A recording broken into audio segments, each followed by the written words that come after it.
Tout a commencé par le Big Bang. Et 15 milliards d'années plus tard, nous commençons tout juste à comprendre comment fonctionne réellement l'univers. Aujourd'hui, les chercheurs sont amenés à revoir totalement leur position sur les questions clés de l'existence. Pourquoi sommes-nous ici? D'où venons-nous?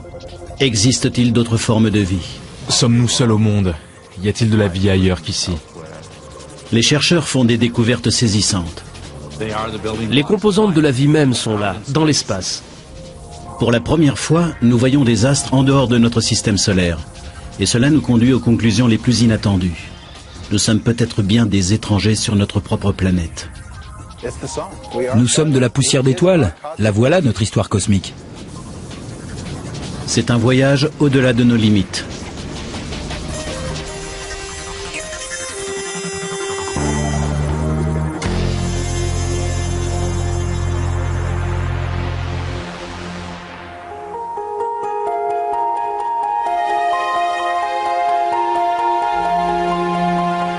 Depuis des temps immémoriaux, l'homme s'est tourné vers le ciel en se demandant s'il y avait quelqu'un ou quelque chose dans l'au-delà. L'astronome Carl Sagan a un jour posé la question: quelle est la notion la plus effrayante, celle d'extraterrestres venus d'ailleurs ou celle de notre absolue solitude en cet immense univers? Le docteur Eric Becklin, astrophysicien à l'UCLA, poursuit une quête fondamentale. Il recherche des signes de vie au-delà de notre planète. Si la vie existe sous une forme quelconque dans l'univers qui nous entoure, elle est bien difficile à identifier. D'après le docteur Becklin, ce sont les traces d'hydrogène et de carbone qu'il faut chercher, car ce sont les composants essentiels de toute forme de vie connue. Des scientifiques ont établi que le meilleur endroit à explorer, c'est au-delà du spectre visible, dans le monde de l'infrarouge, là où la vie est chaleur et où la chaleur est lumière.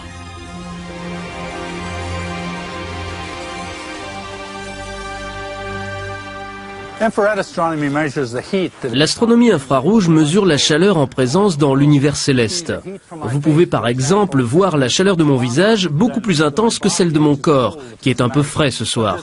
Cette flamme, en revanche, est encore plus chaude que vous ne pouvez le voir ici. C'est pourquoi la radiation infrarouge mesure la chaleur d'un objet céleste.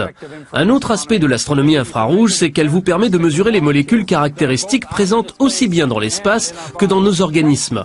Le fait de voir ces molécules organiques est un indice de vie éventuelle dans l'univers.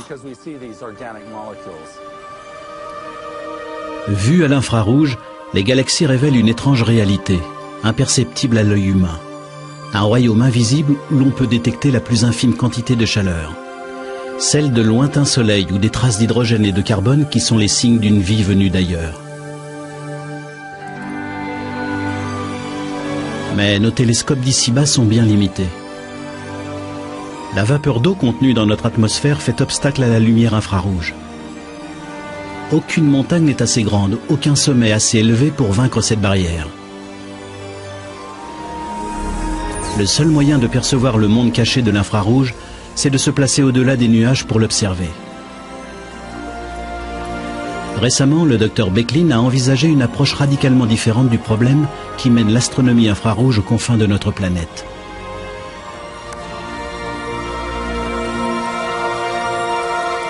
Mais c'est là une solution qui pousse le docteur Becklin lui-même dans ses derniers retranchements, car elle ravive des souvenirs obsédants. Des souvenirs qu'il espérait bien enfouis à jamais. En fait, j'étais en retard. Je suis toujours sur la brèche avec tous les voyages que je fais pour l'observatoire, et on m'a attribué le tout dernier siège disponible. Le 28 avril 1988, Eric Becklin emprunte le vol 243 d'Aloha Airlines à destination d'Honolulu lorsque se produit la catastrophe.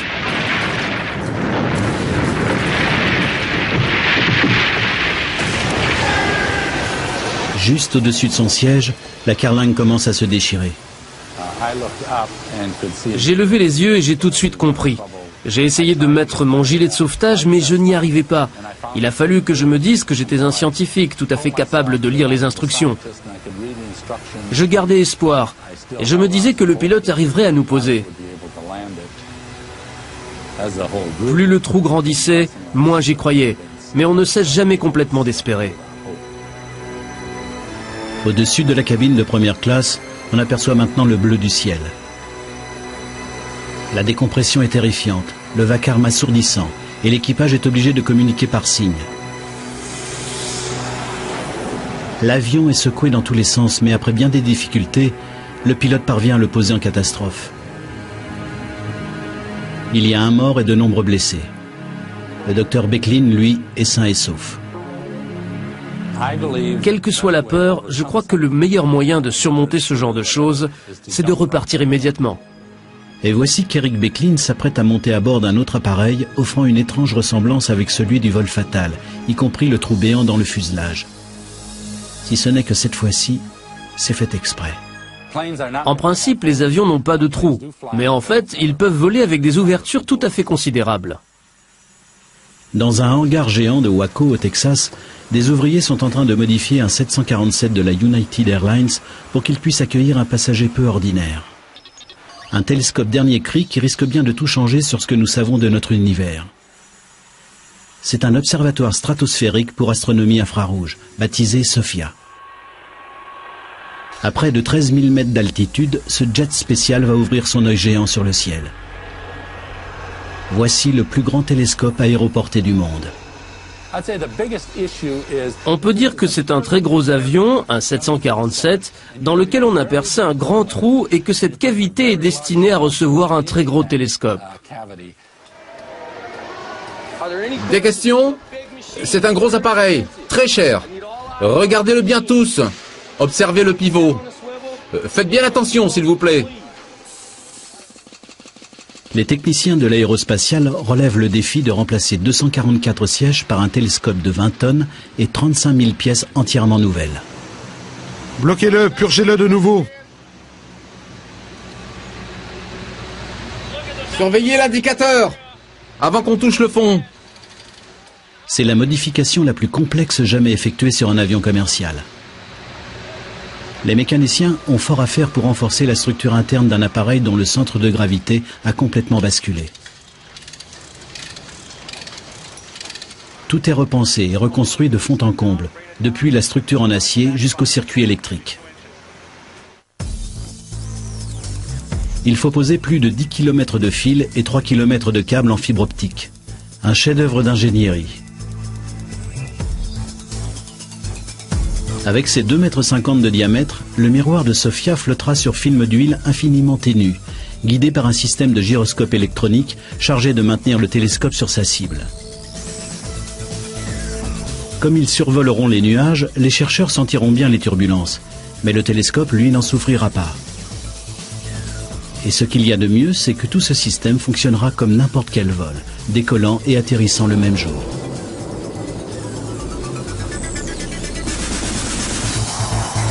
SOFIA pourra voler jusqu'aux confins de notre atmosphère pour scruter l'univers en quête d'un signe de vie. À la différence du télescope spatial Hubble, il pourra regagner la Terre ferme en toute sécurité, et ce, en quelques heures. Ce qu'il y a de bien avec SOFIA, c'est qu'on peut y installer les derniers instruments mis au point. Et si quelque chose cloche, le télescope par exemple, on peut aller arranger ça dès le lendemain. C'est possible aussi avec Hubble en lui envoyant des astronautes, mais le coût est faramineux. C'est là toute la différence entre SOFIA et tout ce qu'on a pu envoyer jusqu'à présent dans les nuages. C'est un observatoire transportable qui nous conduira droit aux confins de l'univers. SOFIA va nous permettre d'observer jusque dans les moindres détails ces régions où se forment les planètes et les étoiles. Et peut-être allons-nous enfin avoir des indices sérieux à propos de matériaux organiques sur une autre planète. Spécialisé dans l'infrarouge, le système de SOFIA sera à même de détecter et de mesurer les plus infimes variations de température. Des étoiles, des planètes, et peut-être même des signes de vie demeurés jusqu'à présent cachés aux autres télescopes vont maintenant déployer leur éclatante palette de lumière et de couleurs devant l'œil grand ouvert de SOFIA. Conçu pour un envol en 2004, SOFIA nous enverra des images totalement révolutionnaires qui fourniront peut-être un début de réponse à certaines de nos questions. Non seulement sur ce qu'il y a là-bas, mais aussi sur nos propres origines. Je crois que tous les humains se posent les mêmes questions, vous savez. D'où est-ce que je viens? Qu'est-ce qu'il y a là-bas? Dans quelle mesure est-ce que je fais partie de cet univers? Les réponses nous attendent sur d'autres planètes. Des planètes que nous commençons tout juste à découvrir.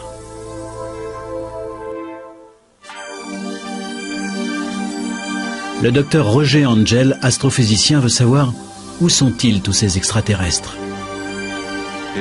À supposer que l'univers grouille d'autres formes de vie intelligentes, on pourrait se demander pourquoi ces êtres ne sont pas venus nous voir. Tandis que Sophia cherche des traces de vie extraterrestre, le docteur Angel se met en quête des lieux où elle pourrait se développer. Le genre de planète susceptible d'abriter cette vie. Et pour mieux scruter les mondes au-delà de notre système solaire, il travaille à un nouveau télescope tout à fait remarquable. Il ne vole pas, il n'est pas basé dans l'espace, mais à sa façon il sera peut-être plus révolutionnaire encore. Le docteur Angel étudie un usage radicalement différent des miroirs pour une élimination à grande échelle du reflet, permettant aux chercheurs de sonder l'espace en quête de planètes similaires à la nôtre.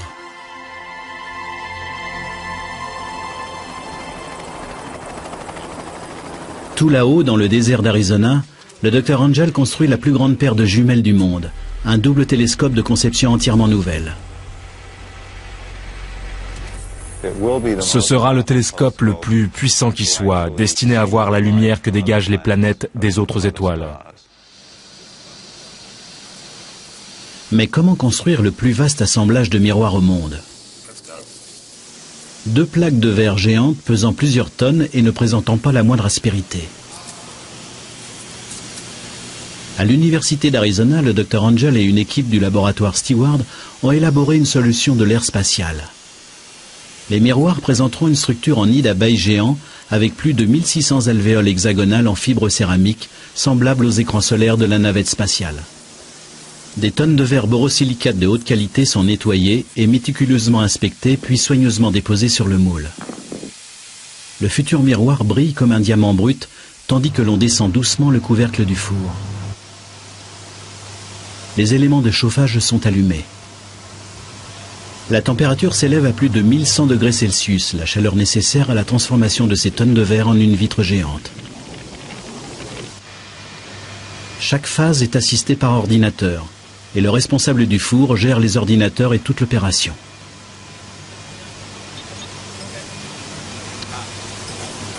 Tandis que le four accomplit 7 tours à la minute, le verre fondu coule comme du miel en un nid d'abeilles géant, et sa surface prend peu à peu sa forme parabolique, idéale pour l'observation de l'univers.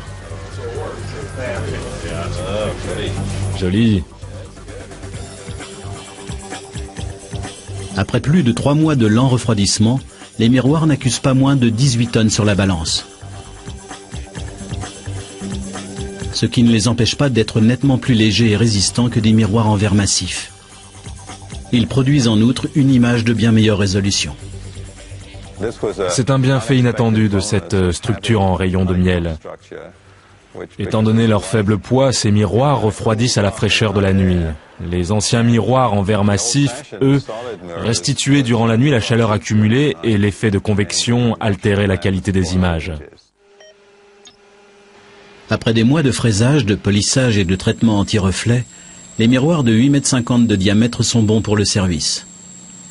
Chacun pourrait abriter 5 voitures garées de front et leur surface est si lisse que les variations sont de l'ordre de 25 nanomètres, soit nettement moins qu'un cheveu humain.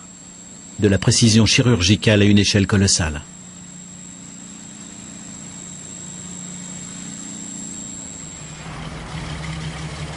Lorsque le grand télescope binoculaire, appelé aussi LBT, sera installé sur le point stratégique du mont Graham, il sera 10 fois plus puissant et plus précis que le télescope Hubble, notre observatoire le plus sophistiqué à l'heure actuelle.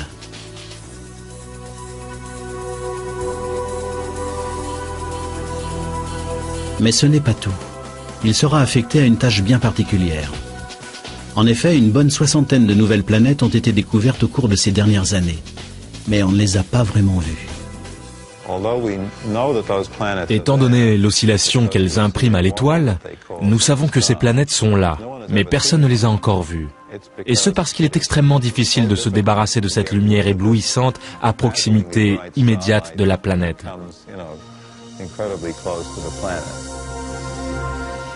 Le LBT sera équipé d'un interféromètre, un dispositif qui permet en quelque sorte d'éteindre la lumière des étoiles. Les ondes lumineuses seront coupées en deux puis reconstituées en déphasées. Juste ce qu'il faut pour plonger l'étoile dans le noir et nous permettre de voir enfin les planètes voisines en direct. Un peu comme à travers de gigantesques lunettes de soleil. Si l'on peut isoler la lumière d'une planète comparable à la Terre en étudiant son spectre, on peut voir ce qui se trouve dans son atmosphère. On peut alors en déduire que si la planète a des océans et de l'oxygène, ce serait un sérieux indice de vie. On repère facilement l'oxygène. Il laisse derrière lui des signes révélateurs, véritables cicatrices à la surface de la planète. Au commencement, l'oxygène a été l'un des composants essentiels de l'atmosphère terrienne il y a quelques 2 milliards d'années, lorsqu'une sorte de limon verdâtre a recouvert la planète.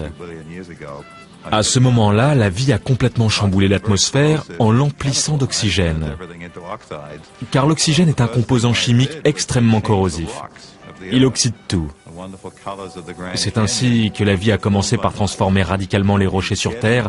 C'est la vie qui a créé les somptueuses couleurs du Grand Canyon. En se penchant sur le spectre, on cherche à voir si pareilles choses sont arrivées à d'autres planètes, si elles ont été complètement investies, transformées par la vie. Cela se voit. Dans les années à venir, quand le LBT sera enfin terminé, il nous fera traverser l'univers pour nous montrer de façon plus claire et plus précise ce qu'il y a de l'autre côté. On s'est beaucoup demandé s'il existait une forme de vie ailleurs, ce que nous percevons comme la possibilité d'une autre vie intelligente. S'il n'y a pas de limon verdâtre, il n'y a probablement pas de vie intelligente non plus. Et si ce télescope nous permet de localiser d'autres êtres dans l'univers, il nous aidera peut-être aussi à répondre à une question plus lancinante encore. Les graines de la vie ont-elles germé sur Terre ou sont-elles venues d'ailleurs ? Chaque année, plus de 40 000 tonnes de débris, de météores et de comètes percutent l'atmosphère de la Terre. Serait-il possible que des chercheurs accèdent au secret de nos origines cachées dans la tête d'une comète ?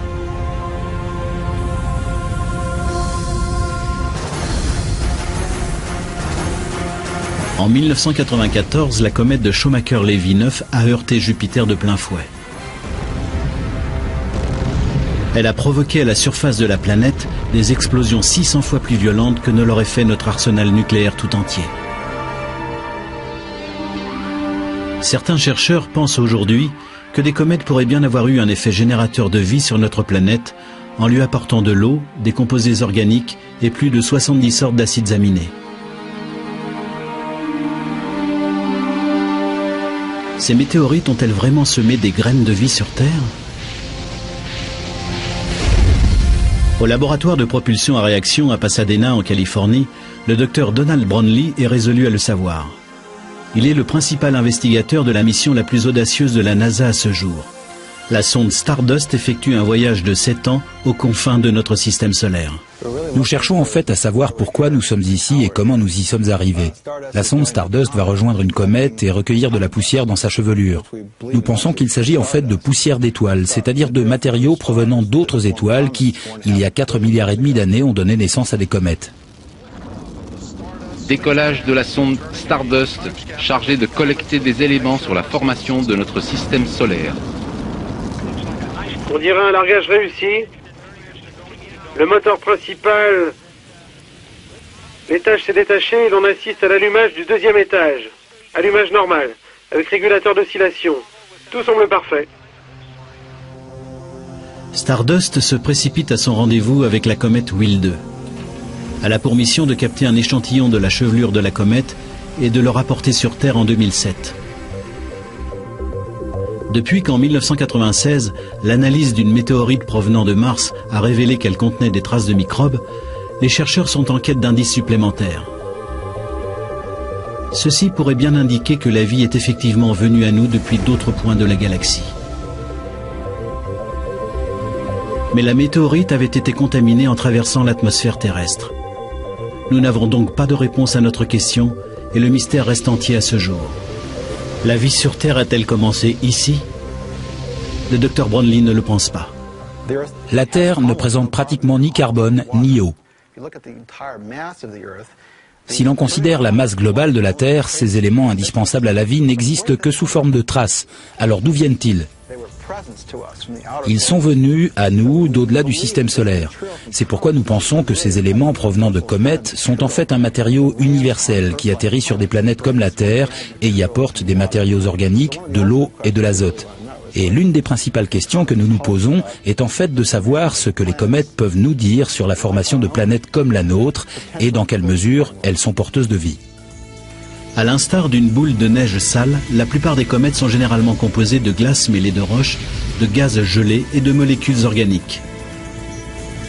Et l'une de ces comètes est approchée par Stardust. Cette sonde n'est guère plus grande qu'un bureau ordinaire.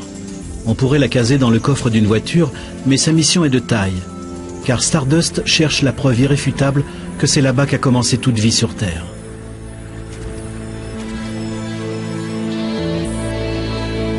Pour la première fois depuis que l'homme a marché sur la Lune, des chercheurs tentent de rapporter un morceau venu de l'espace. Mais ce ne sera pas chose facile. Car durant 7 longues années, Stardust devra vaincre le périlleux barrage des débris stellaires. C'est un minuscule voyageur qui tente de naviguer à travers le terrain miné de l'espace, là où tout peut arriver.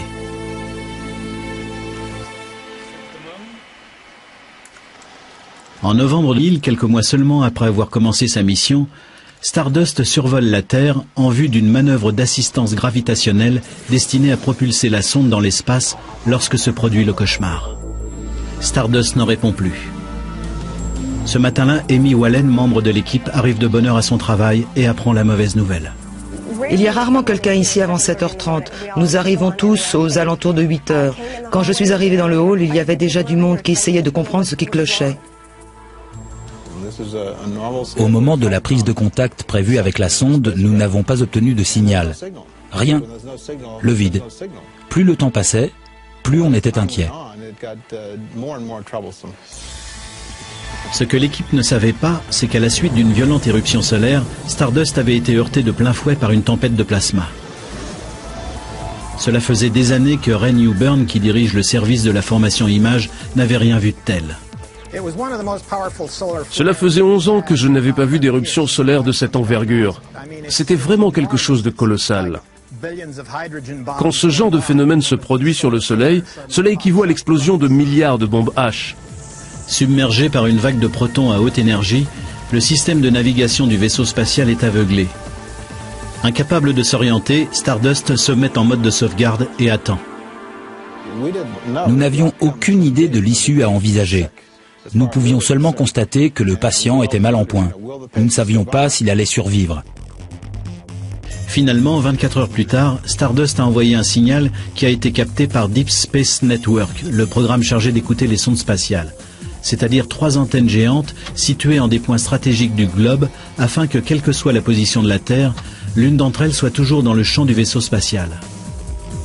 Au bout de 4 jours, Stardust s'est réinstallé et le contact est rétabli.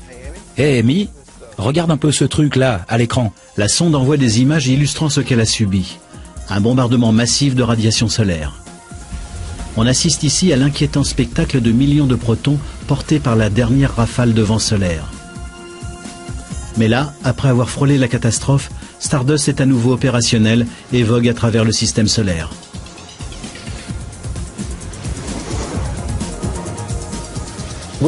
Notre soulagement était à la mesure de l'énorme travail investi dans la construction de cette sonde pour qu'elle aille recueillir ces particules de comète.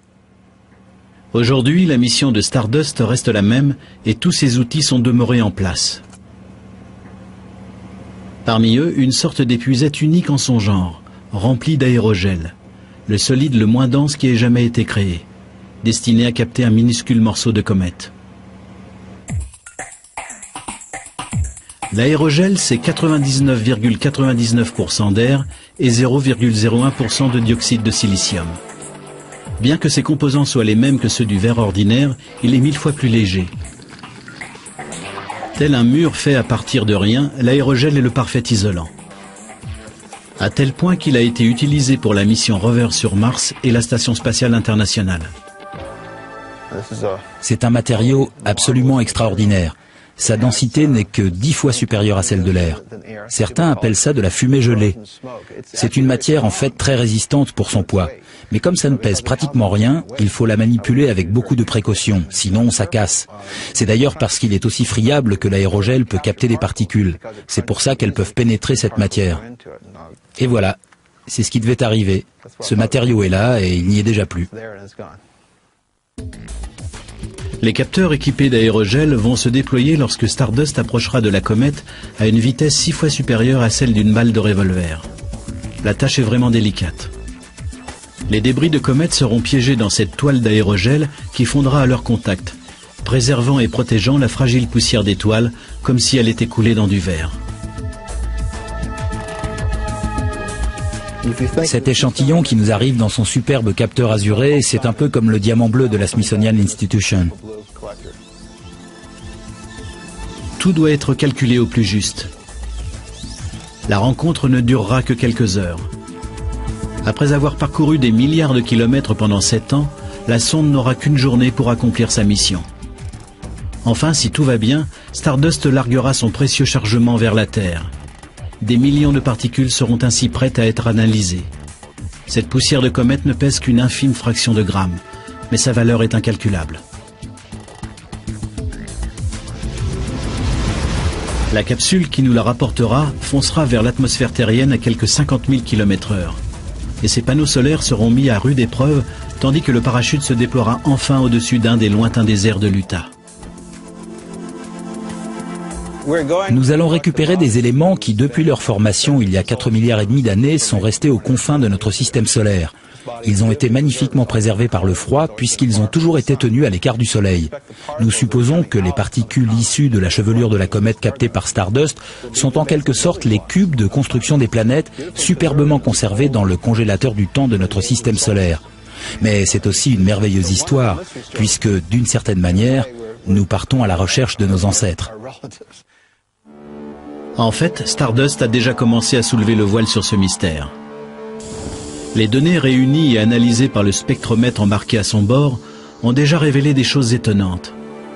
Des particules spatiales présentant les propriétés de grosses molécules organiques semblables au goudron ou au charbon, des substances organiques présentes sur Terre.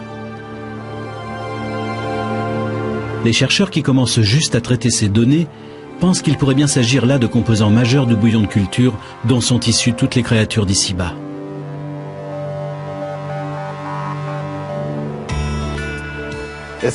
Nous sommes de la poussière d'étoiles. La voilà notre histoire cosmique. Nous avons été créés à partir de poussière d'étoiles.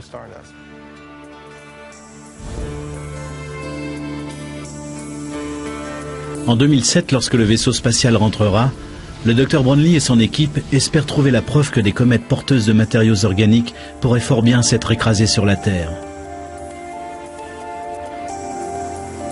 Ces comètes qui seraient ainsi à l'origine de la vie. Pour ces chercheurs, cela représenterait le comble de l'ironie. Nous sommes à la recherche d'extraterrestres, alors qu'en fait nous serions des extraterrestres sur notre propre planète. Mais ces molécules organiques sont-elles arrivées seulement sur la Terre, ou bien ont-elles été réparties à travers toute la galaxie? C'est ainsi que la réponse à une question débouche sur un nouveau mystère. Et si ces graines de vie avaient également pris racine ailleurs?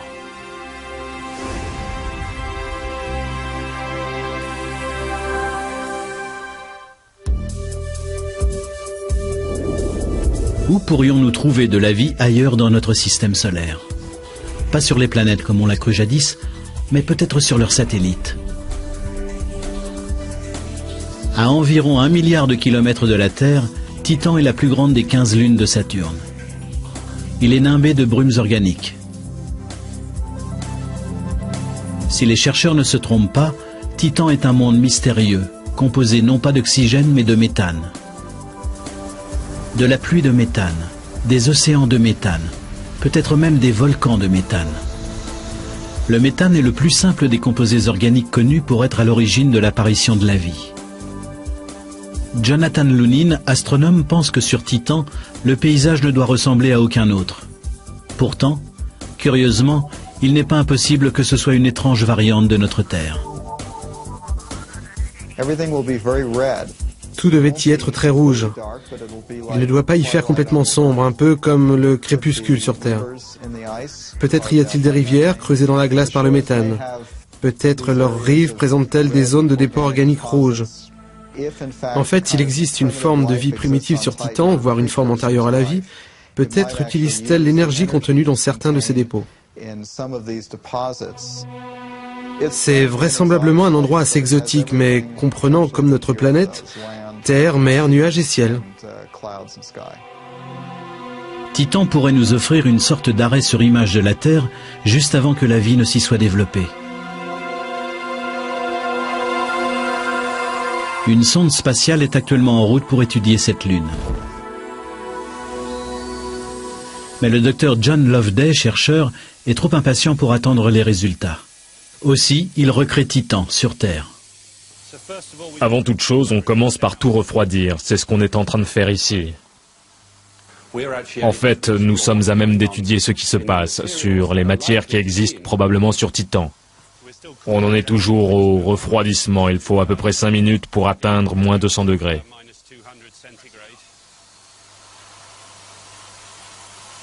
Il gèle du méthane avant de l'exposer aux pressions de notre planète. Son objectif est de recréer le cœur de glace de Titan pour l'analyser avec l'un des instruments les plus performants. Ici, en Angleterre, au laboratoire Rutherford Appleton, non loin d'Oxford, le docteur Loveday soumet le méthane gelé aux forces d'Isis, la plus grande machine à fragmenter les neutrons au monde. Un microscope atomique géant capable de dévoiler les secrets moléculaires. Le docteur Loveday place un échantillon de méthane gelé entre les mâchoires de diamant d'un étau géant. Dans ce réservoir, la pression est de... Puis il le soumet à une force de compression équivalent à 3 locomotives. 4 tonnes. 5 tonnes, 6 et 12 tonnes. Notre échantillon est maintenant chargé. Nous avons là une certaine pression. La pression au centre de Titan est de l'ordre de 30 à 50 000 atmosphères. Et si l'on comprend ce qui se passe pour l'hydrate de méthane à pareille pression, cela nous renseignera sur la façon dont Titan a pu se former et sur le type de processus mis en œuvre en son centre lors de cette formation.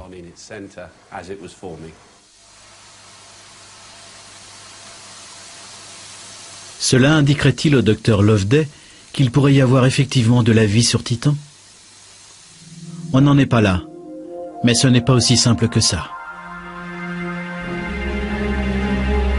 Ici, sur Terre, des chercheurs ont découvert une espèce de ver qui se développe dans un environnement glacé au fond de la mer. Il fait partie d'une étrange chaîne alimentaire qui se nourrit de méthane. Sur Terre, de nombreux animaux, comme les termites, émettent de grandes quantités de méthane.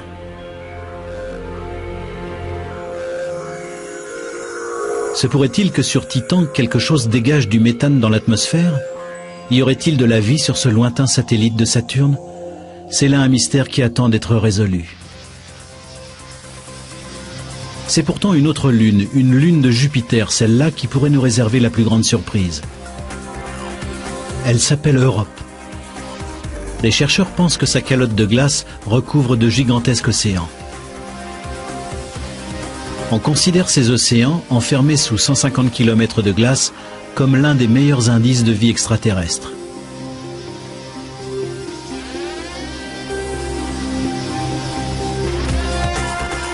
Comme il n'existe actuellement aucun vaisseau spatial capable de pénétrer l'armure de glace d'Europe, la NASA a résolu le problème en se déplaçant en Antarctique.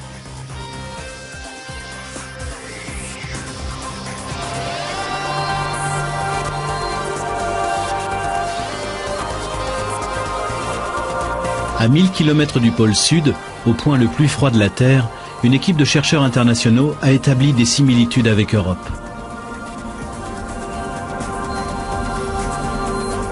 À 4 km sous les glaces de l'Antarctique s'étend une masse d'eau aussi vaste que le lac Ontario.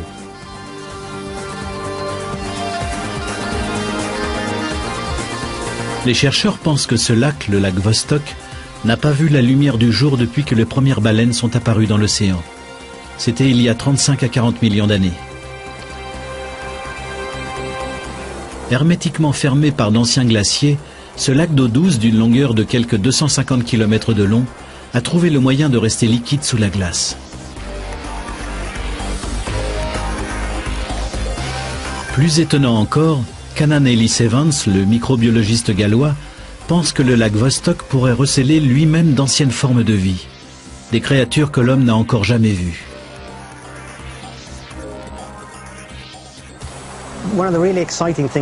Une chose tout à fait passionnante au sujet du lac Vostok, c'est qu'il est fondamentalement différent de notre monde moderne, parce qu'il en a été isolé pendant des millions d'années.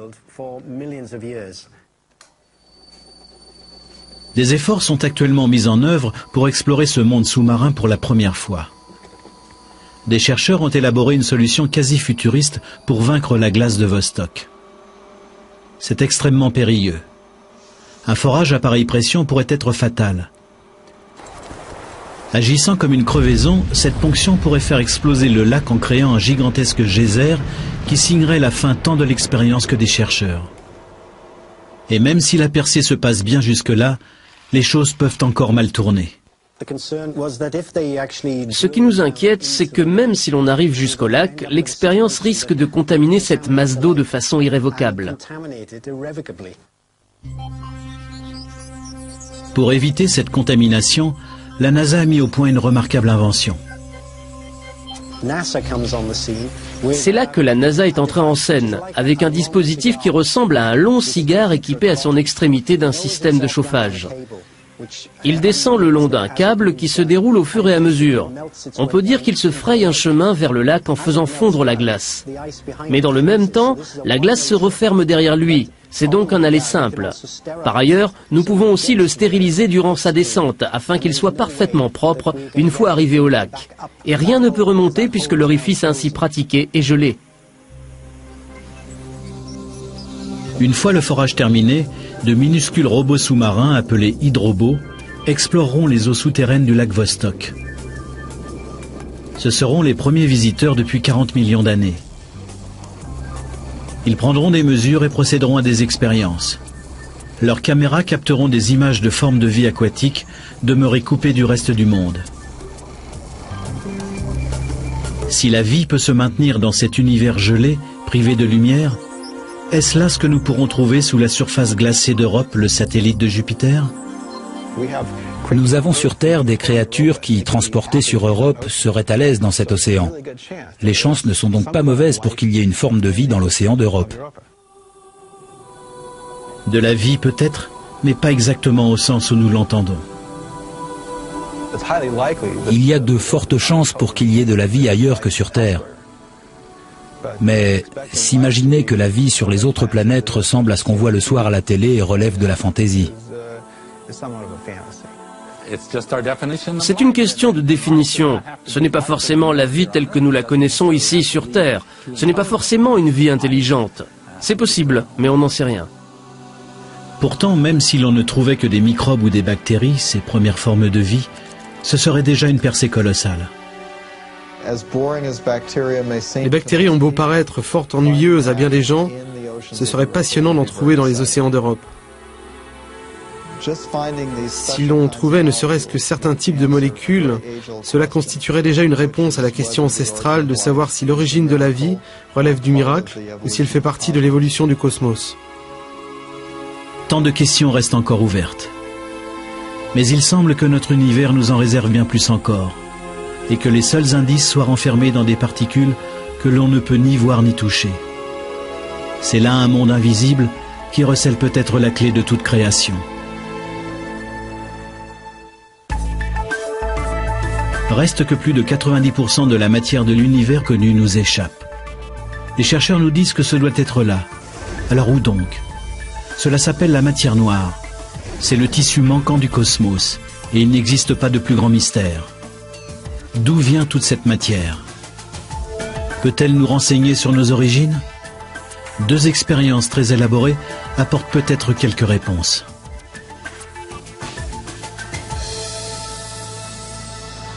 Dans la Méditerranée, au large des côtes françaises, des chercheurs installent un système étrange.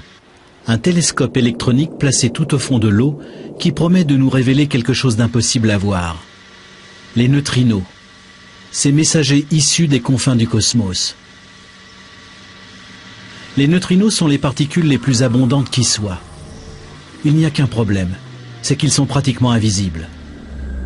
Ces émissaires des zones les plus sombres de l'espace se déplacent librement, sans que la matière ou le magnétisme leur fassent obstacle. Ils peuvent pratiquement traverser toute chose. C'est pourquoi ils se déplacent toujours en ligne droite. Si les astronomes pouvaient les dépister, ils nous mèneraient droit à leurs invisibles origines, et peut-être même aux nôtres. Suzanne Cartwright, astrophysicienne, espère qu'en suivant la trace des neutrinos, nous finirons peut-être par résoudre le mystère de notre place dans l'univers. Vous et moi, nous ne sommes que des impuretés. Nous sommes des composants tout à fait mineurs. L'essentiel de l'univers est une chose que nous n'avons pas encore identifiée et que nous ne pouvons pas voir. Nous espérons que les neutrinos vont faire office de messagers depuis le cœur de ce processus et qu'ils vont nous dire ce qui se passe. Pour entreapercevoir ces particules chimériques, il nous faut regarder les choses de manière totalement différente. À l'instar de John Carr, le directeur du projet Antares. L'objectif du projet Antares est de voir des neutrinos venus de l'espace. Nous allons procéder à cette expérience en mer à une profondeur de 2500 mètres au large des côtes de Toulon.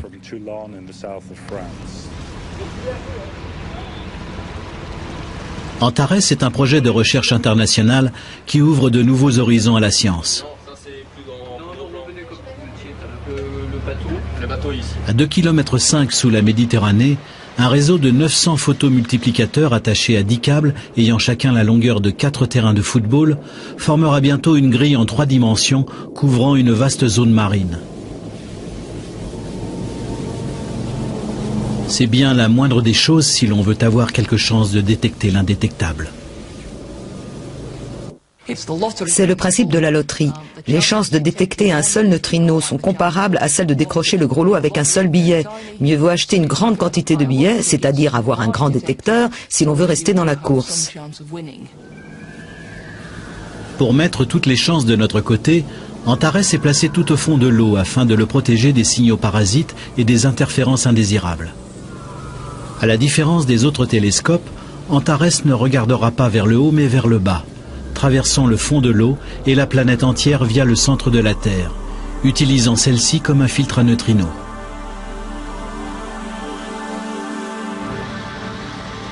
Antares sera toujours incapable de voir ces particules invisibles. Il détectera en revanche un signe de leur passage, un sous-produit appelé muon. En traversant le détecteur, chaque muon laisse dans son sillage une trace de lumière bleue et brillante, un peu comme la marque d'un avion à réaction dans le ciel. Un minuscule indice qui nous met sur la voie du neutrino, alors qu'il poursuit sa course à travers la Voie lactée.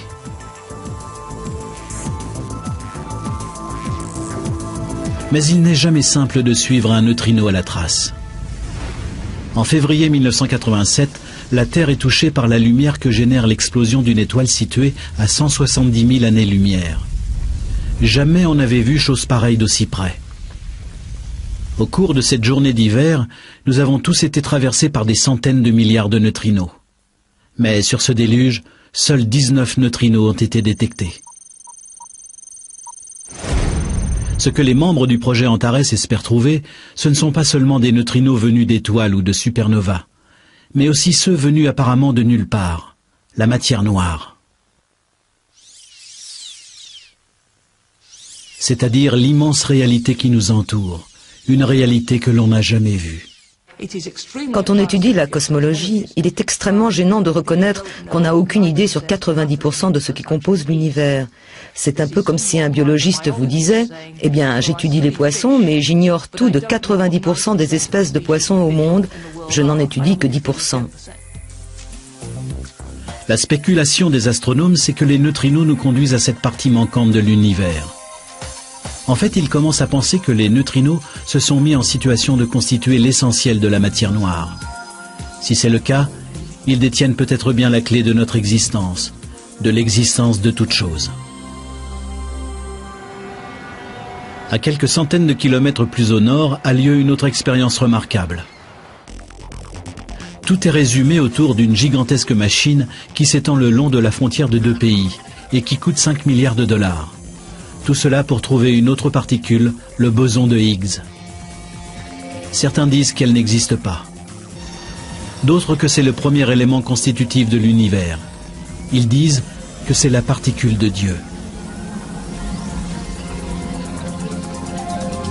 Au commencement, la matière brute de l'univers tout entier était étroitement comprimée en une boule minuscule d'une infinie densité.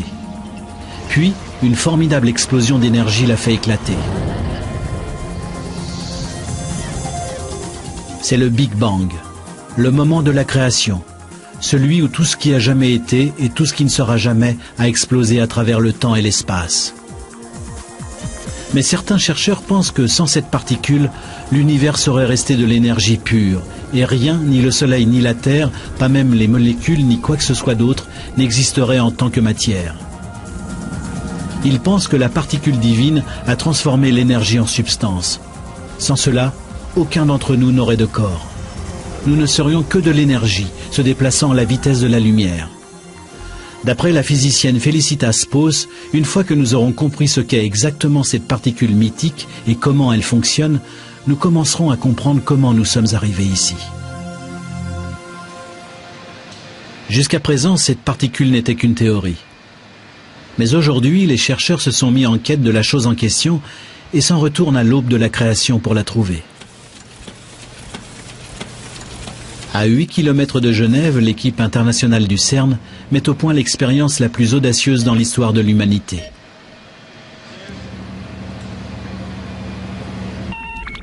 On s'apprête à recréer le Big Bang sous terre.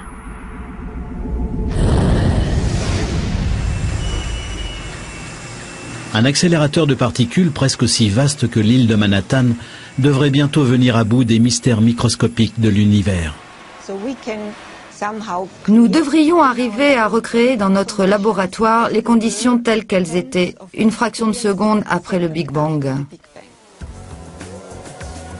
Avec ses aimants supraconducteurs, ce grand collisionneur de hadrons provoquera le choc de milliers de milliards de protons avec une violence 100 000 fois supérieure à celle du champ magnétique de la Terre. Et comme les faisceaux de particules tournent en sens opposé à la vitesse de la lumière, ils vont entrer en collision en produisant une averse de particules subatomiques. L'énergie de cet impact avoisine la force du Big Bang originel.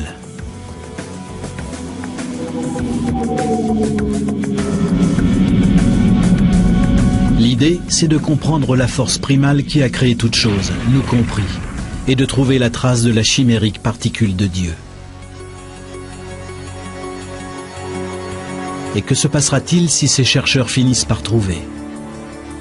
D'aucuns pensent qu'une fois que nous aurons compris cette particule, nous commencerons enfin à comprendre la véritable nature de l'univers, notamment d'où nous venons, via notre planète et jusqu'aux lointains confins de l'espace.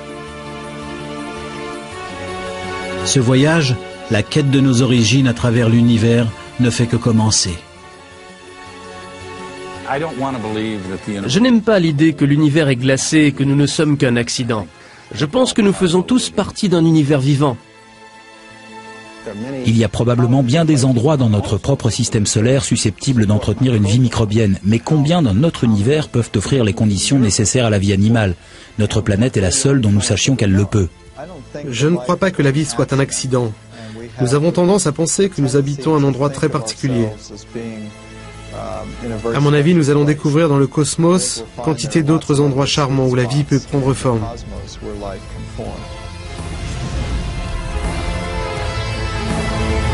Il fut un temps où nous ne faisions qu'un.